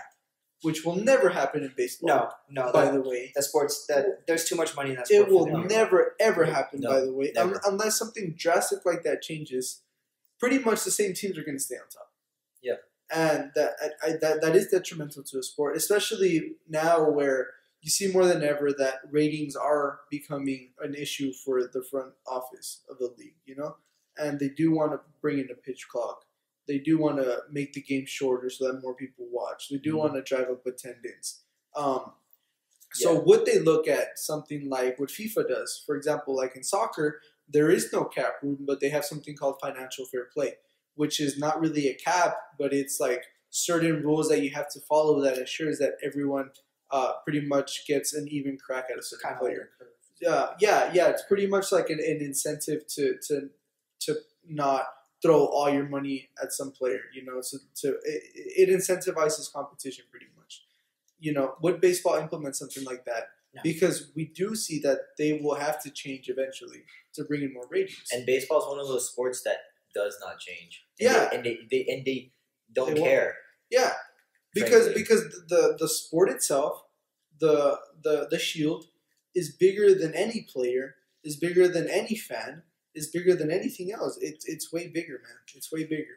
But I do think that they will have to do something because, especially now in the age of social media, people don't really, younger people aren't as much fans of baseball as they once were. Yeah, I do. But you know, stuff like Little League helps a lot. You know, the College World Series helps a lot. But I think it's hard for a sport that has been doing the same thing for such a long time to connect with a new audience. Uh-huh. Yeah, it is tough. So yeah, but I do think that teams are they're definitely gonna struggle going forward, outbidding the big teams. What do you want to shift now to, Chris? Well, it's about that time for our individual hot takes. So I guess we could of the week or the month or the year even. That's the great thing about hot takes. They don't have a timeline.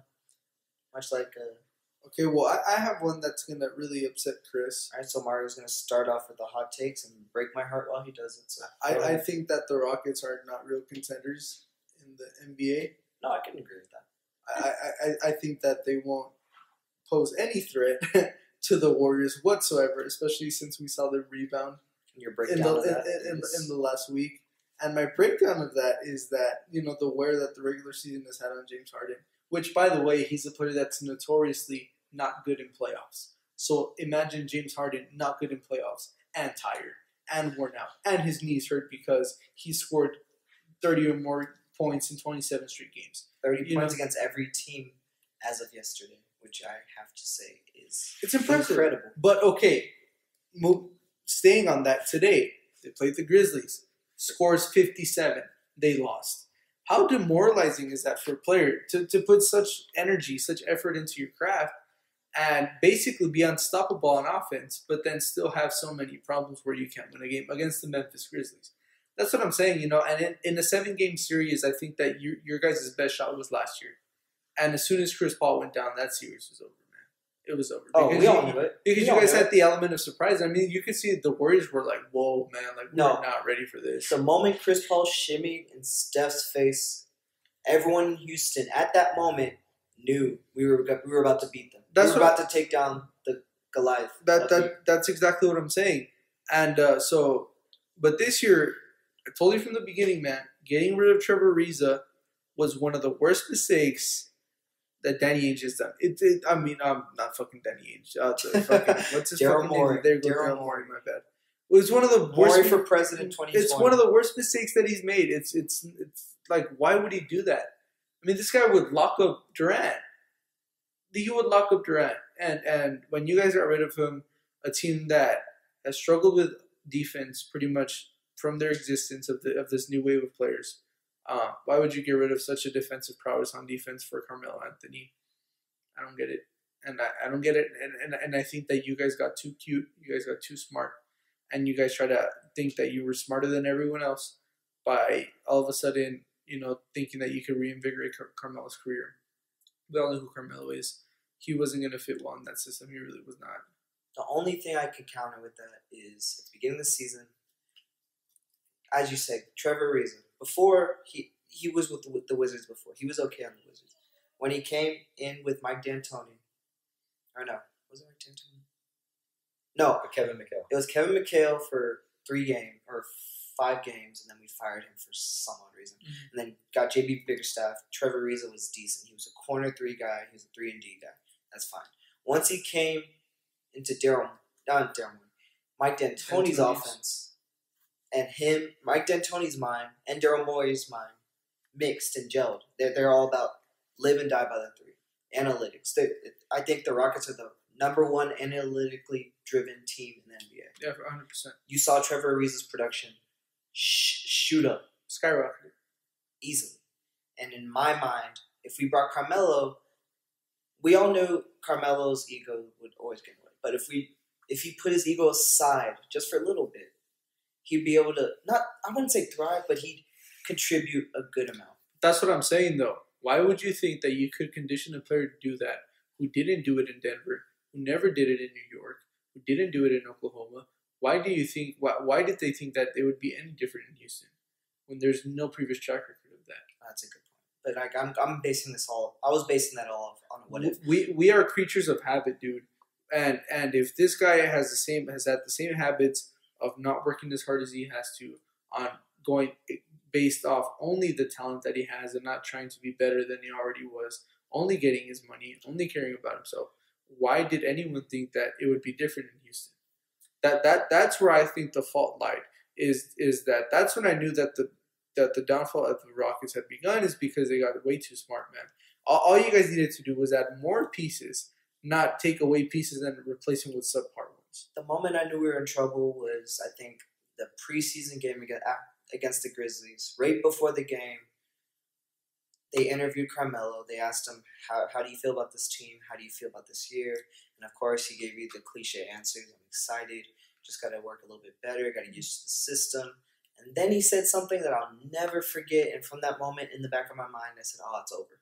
He said it's going to take some time getting used to coming off the bench. And the moment he said that, for me, it was. But I'm saying, bro, it was written on the wall already. It's about him. It's all about Carmelo. Carmelo's all about Carmelo, man. He's all about Carmelo. Future Hall of Famer. Love the guy. Loved him in New York, but no, man, and that's why I think that you guys pose no serious threat to the Warriors. The Rockets pose no serious threat to the Warriors. James Harden is gonna underperform, and I think it sucks because he is an MVP candidate. He is the most. Yeah, he should be. He is the most offensive, unstoppable player. One of the greatest ISO players in the NBA. I mean, he's insane. Step back, unstoppable. Very, very, very few Mm-hmm. players in the league have a move where you're like, you can't stop that. Nowitzki with his fadeaway. LeBron when he drives. Kobe's fadeaway. Very few players have that. Harden has that. very few players ever get to that point where you're like, wow, we can't stop it. If I contest, he gets fouled and he makes it. If I don't contest, it's way too easy and he drops it anyway. And the guy's insane. The guy's so good, but he's tired. He naturally underperforms in the playoffs. He has a lot more expectations going into this postseason than he ever has in his career before. So I do think that'll be way too much of a load for him to carry. And especially against when you play a team where it's okay if Clay has an off night. Because you know what? Curry dropped 35. It's okay if Durant's not playing at his best. Because you know what? Clay scored 17 in a quarter. And you have that explosion that just comes like that and hits you out of nowhere, dude. And now with the wild card of a Boogie, this team is unstoppable in my eyes. It's already written. It was Curry's out of a shooting slump now? It was written from the beginning of the season, just like it was last season. And I don't think that the Rockets will condemn. So that's my hot take. There you go. So go ahead, Chris. I'm still kind of putting mine together. Mike, you want to go first? Yeah, I got one. This is a completely shift gears. Something we haven't touched about on the show today. And my hot take is Tiger Woods is going to win the Masters this year. Oh, bro, come on, Mike. And that's a hot take. It's a hot take. Hey, turn the AC on. It's a hot take. It's kind of warm in here. But Tiger Woods is going to win the Masters. Now, I'll tell you why. When he ended the season, the golf season last year, winning the Tour Championship. Huge confidence boost. Yeah, the confidence through the roof. Yep. A guy who's gone, I don't know how many back surgeries, fused back, said he was never going to be able to get the same club head speed as he had. We're never going to be able to hit the long ball. His putting was never going to return. He's back. He struggled in the opening tournaments here, but I mean, there's nothing. Tiger Woods, the way Tiger Woods is he might not perform in the small tournaments, but lately. But when it comes to the big stage, the major tournaments, he's there. Last year, in all the major tournaments last year, he was in contention, or he was right there at the top of the leaderboard, almost right there to win. But it was just a few mistakes, or like a one bad shot, and it was over for him. That's all it takes. But when Tiger's on top of his game, when he was in his prime, he had no bad shots in the big tournaments. It was always, okay, I'm going to drive it here, I'm going to chip on, and I'm going to one-putt birdie. Bam. When Tiger was on his game, nobody could beat him. The second best player in the world, when Tiger's on his game, is like a varsity high school team playing their JV. Like, nobody can compete with Tiger Woods.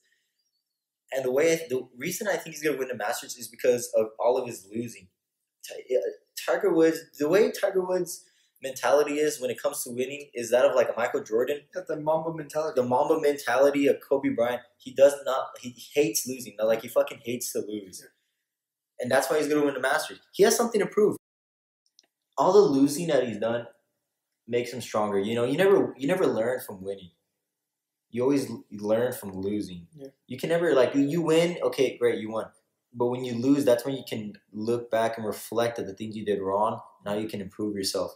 And I've seen that a lot in Tiger Woods' putting.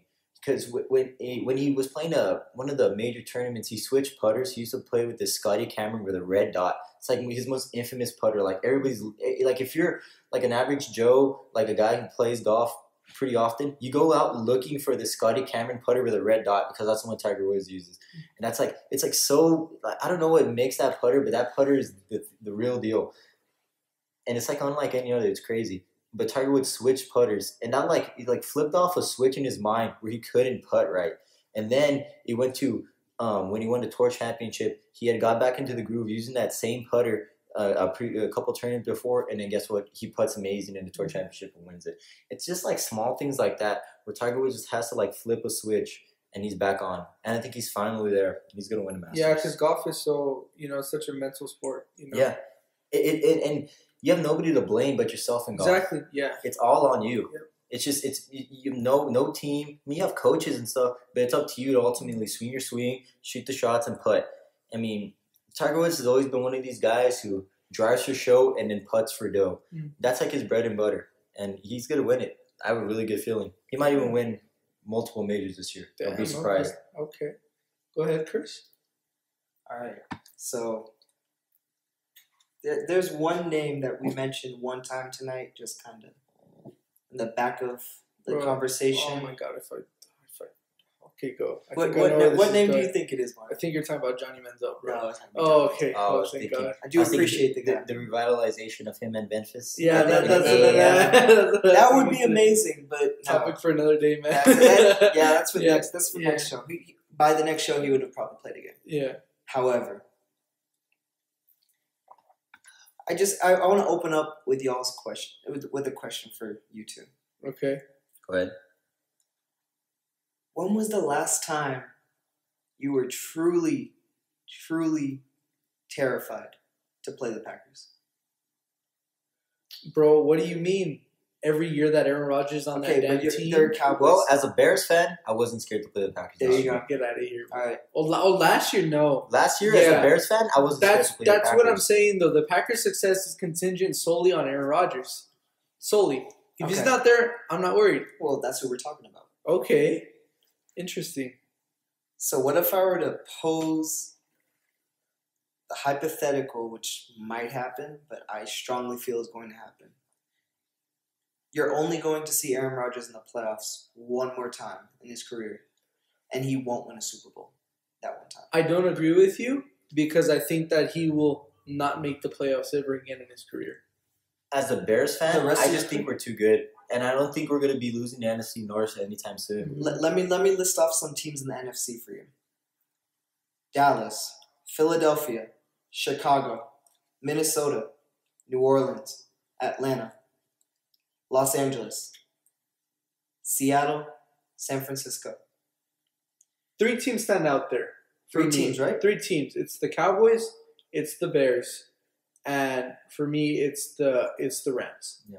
Those are the 3 teams that I feel for the next 10 years are going to have a real grip on the NFC.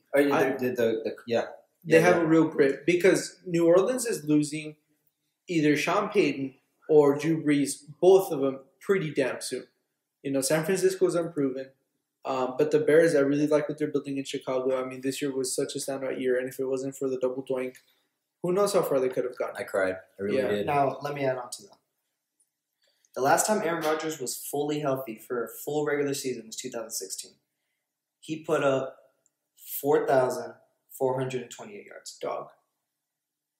Last year, he put up 4,442 yards, and he had a young receiving core. Half of that receiving core is gone, especially with Randall Cobb now signing with the Cowboys. Not only that, Clay Matthews is gone. And not only that, Jordy Nelson left. And not to mention, he has a new coach. New coach. Aaron Rodgers has been historically known not to get along with new people. You could see that when Ty Montgomery came into his backfield. How long that last? 6 games. You saw when Jordy Nelson left, you saw his production dropped to Davante Adams. Davante Adams only had 800 yards receiving, right? Aaron Rodgers is in arguably the toughest division in football, with the Bears, the Vikings having 2 of the greatest defenses we've seen in this decade alone. Yep. Detroit, you could make. I'm a big Matthew Stafford fan. No, Detroit's a dumpster fire, bro. You can make the argument for Green Bay. Detroit is one of the. You can make the argument for Green Bay because of their defense. They have no one left on the defense. Okay. Majority of the games that Aaron Rodgers wins, he has to come back. But you can't do that without a defense. He will usually wins on the last possession of the game. Yeah. You're not going to get away with that against Chicago. They got away with it this year, but that was the first year. That was the first game that Khalil Mack played, and he was limited. And he got hurt. Aaron Rodgers can't stay healthy. We've learned that. Yeah, Khalil Mack hits him and hurts him. In the first, what was it? The first possession? One of the first, yeah. One of the first possessions. The first half. You look at Minnesota. Minnesota broke his collarbone. Yeah. I mean, Anthony Barr did, but that was intentional. Different subject. But those are 4 games out of the year. You get 16 games. Not to mention, they're going to play whatever AFC division they're set up to play. I think next year they're set up to play the AFC East, I believe. That's the Dolphins, Patriots, Buffalo, and the Jets. Aaron Rodgers, we saw the best of Aaron Rodgers when they beat Pittsburgh. Now, I'm not going to go Max Kellerman and say he's going to fall off a cliff, but Aaron Rodgers does not I truly believe that right now Aaron Rodgers is the best quarterback in the game. Oh, most talented quarterback. Most talented that I've ever personally seen. Beside Patrick Mahomes, but we have to see a second game. Yeah. Aaron Rodgers doesn't have the supporting cast to make it to 8-8. Yeah. Over the next 2 years. Yeah, no, I completely agree with that. And you know, people would say, look at Brady, didn't have the best team this year. You got to point to the coaching, man. No, Bill Belichick. I mean, you have to point to the coaching. And you brought up a very interesting point earlier. Look at all the teams in the NFC that he's going to have to go through. I don't think that he's going to make the playoffs. You're not going to beat the Rams. No, you're not going to beat the Bears. You're not going to beat the Eagles. With the Cowboys, you're not going to beat the Cowboys now. Not with the defense that the Cowboys have. One of the youngest and best defenses in the league. You're not going to beat You're not going to beat Philadelphia. With Carolina, when they get Cam Newton back, it's over. New Orleans, Drew Brees is gone. Cam Newton's going to take that role. Atlanta, we haven't even talked about Atlanta. Atlanta had a down year last year because they had no running game. Two of their best offensive line. I actually think that Atlanta is very similar to Green Bay, except that they didn't win it all, whereas Green Bay did. I think that Atlanta and Green Bay are very similar in that they both have very talented quarterbacks. Obviously, Matt Ryan nowhere near as talented as Aaron Rodgers, but very talented quarterbacks that the play of the team really contends on them. And they both teams had success, pretty early on. The Falcons had it, a few years ago. The Packers won the Super Bowl back in Dallas. And I do think that they're very similar in that I think it's been downhill ever since for both teams. The Falcons will win a Super Bowl in the next 2 years. I do not think so. They will win Falcons? I don't think so. The NFC is just so hard, man. It's really hard. It's a toss-up every year. But if year. anybody has an easier way through the NFC than anybody else, it's the Falcons. Because when the Falcons are on, nobody can stop them. But does having an easier road doesn't that make you weaker? Exactly. Because you're not battle tested. Exactly. Like let's say you like in the NFC North, you're the Bears. You have to go through the Packers, who are always dangerous with Aaron Rodgers, and you have to go through Minnesota. So they're like a battle tested team. The Cowboys division is always tough. Mm-hmm. You could look for your point. You can look at Seattle for that example. I'm not comparing Russell Wilson to Aaron Rodgers. But Russell Wilson keeps them in games. Yeah. By himself. 100%. By himself. 100%. That's what I give the most credit to Seattle in this last year. But look at Seattle over the last few years. Everyone wrote him off as a rebuild. I didn't think they got to the playoffs, man. They got to the playoffs. Why did they make the playoffs? Because of Russell Wilson. You could have made the 100%. argument last year Russell Wilson should have won the MVP, but Patrick Mahomes had an unforeseen year. Okay. You put Aaron Rodgers in that same situation as Russell Wilson with a better Russell Wilson has a better defense. 100%. I'm not saying it's an elite defense, but he's a better defense. Yeah. Aaron Rodgers in that same situation, he's not dragging him to the playoffs. Mm-hmm. He'd probably get hurt before that. You saw that once they realized they were going to make the playoffs, he's like, I'm done. He pulled out. And the mobility of Aaron Rodgers is not going to be the same. No, you see him in the playoffs. Anytime he makes the playoffs, he's hobbling to the sideline when he's running out of bounds. Anytime that he leaves the pocket, he is in danger of getting hurt again. Yeah, not to say he's not like a mobile quarterback. He can move around. He moves around better than anyone I've seen. He 100%. That's one of the best things that he took from Brett Favre was the ability to scramble and make a play. But he's smarter. But he's a lot exactly. He's not a gunslinger like Favre was. He doesn't take the risk that Favre did, and that's what makes him a better player, in my opinion, than Favre. And I do think that it really does suck that he was never put in the right situation again, other than that 1 year to win a Super Bowl. Because if he was, he would at least have 3 Super Bowls, in my opinion. I think Mike McCarthy closed the window on Aaron Rodgers. That's tough, man. That's tough because, look at, I think it was 2015 was the year when he had that Hail Mary at the end of regulation against Carolina. And then Carolina with Carson Palmer beat them in that crazy play to Larry Fitzgerald that went like 80 yards. Yes. Remember? Okay, so that's another team where, like you said, he lost because of his defense. He didn't get a chance to get back on the field because that's just the way overtime works. And he lost, But when he is on the field and he can make things happen, he's a dog. I mean, he's a dog. And he's done it with pretty much, not great players, not great receivers. But I do think that you're right. He is getting older. His window is closing, if not completely shut by now. You got to look at his team when he won the Super Bowl. He had James Starks at running back. He had a prime Jordy Nelson, a prime Randall Cobb. He had Charles Woodson holding things down on the other end of the field. It was their year, man. It was Clay Matthews' breakout year, which got him one of the stupidest contracts, in my opinion, to ever. It was their year, man. It was their year. All the pieces lined up. Yeah, exactly. But and that only happens so often in a team like the Packers because it's so hard to build dynasties in the NFL. And that only happens very few. Like going back to Atlanta, that's what I'm saying. That I don't think they'll ever get back there because it was just that one year where everything just aligned. It was like the Eagles 2 years ago where it just aligned. It was just one of those years where it just. It was aligned. The Falcons, Joe Flacco. Exactly. It was exactly, bro. Yeah. So I don't know, man. But I do agree with you. That's my hot take. I think he'll make the playoffs and he'll get eliminated by. He won't ever win a ring ever. No, he's done. He got one ring. But I mean, a lot of players can't say that they got a ring, which is fine. He has a great broadcasting career ahead of him. He's a funny dude. Dude, he's great. His wife is beautiful. He's a funny dude, man. Danica Patrick's alright.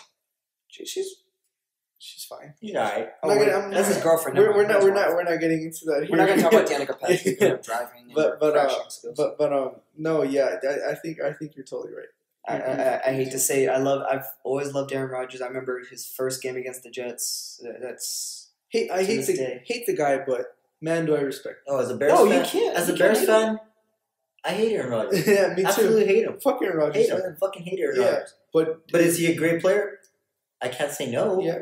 I think he's the only player in the NFL beside Brady, but Brady, a lot of people make the system, but Aaron Rodgers stands alone by himself with that Mamba mentality in football. He's so talented, man. Because I'll never forget that we were sitting here in the living room watching the Chicago game, and the moment they won the coin toss, the camera pans over to Aaron Rodgers, and he's laughing. We knew it was over, bro. The moment I saw him laugh, we knew it was over. I told Mike to turn off the TV unless he wants his heart broken. We knew it was over.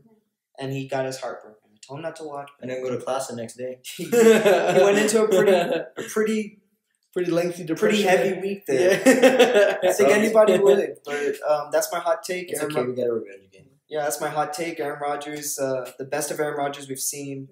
His greatness, sure, he might break a few records, but I think at the end of the day, you kind of want that extra chip to kind of solidify yourself, because I think he's the greatest quarterback. Looking back, we'll look and say he's the most talented quarterback to ever step on the field. Yep. But 100%. With one ring against a kind of injury plagued league that year. Yeah. With especially a hobbling Ben Roethlisberger. Yeah. I think his days are over. Yep. That's my hot take. All right, guys. Well, that concludes our first podcast. We don't know what we're calling it yet. We don't know if this is gonna go online.